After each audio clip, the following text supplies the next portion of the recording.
Baadhi ya michezo ya ligi kuu ya soka Tanzania bara. Shirikisho la mpira wa miguu nchini Tanzania TFF litamfikisha kwenye kamati ya maadili mapema mwakani baada ya sikukuu ya mwaka mpya 2016. Mkuu wa mawasiliano wa klabu ya Yanga Jerry Muro kutokana na kauli zake za kibaguzi dhidi ya mkuu wa mawasiliano wa klabu ya Simba Haji Manara. Muro alimshambulia kwa maneno ya kibaguzi Manara wakati akizungumza na waandishi wa habari katika mkutano uliofanyika jana makao makuu ya klabu ya Yanga Dar es Salaam. Kauli hiyo ya Muro dhidi ya Manara ni kinyume na katiba ya TFF, shirikisho la mpira wa miguu Afrika CAF na shirikisho la kimataifa la mpira wa miguu FIFA, ambapo zinapiga vita vitendo vya ubaguzi wa aina yoyote katika mpira wa miguu. Mapema mwaka huu Muro alifikishwa kwenye kamati ya nidhamu ya TFF kutokana na kumshambulia na kumdhalilisha kupitia vyombo vya habari alikuwa kaimu ofisa mtendaji mkuu wa bodi ya ligi kuu ya soka Tanzania bara TPLB Fatma Abdalla.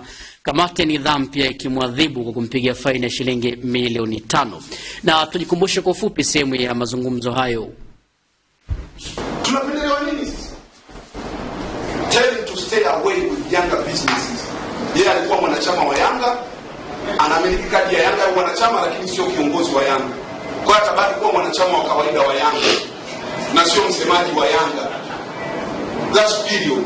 Na alicheza hapa Yanga B, usajili wake ukaishia Yanga B, hakucheza sehemu nyingine yoyote. Kwa hiyo asiseme anajua mpira kuliko wengine. Haya, wanasema kuna marefu ya soko.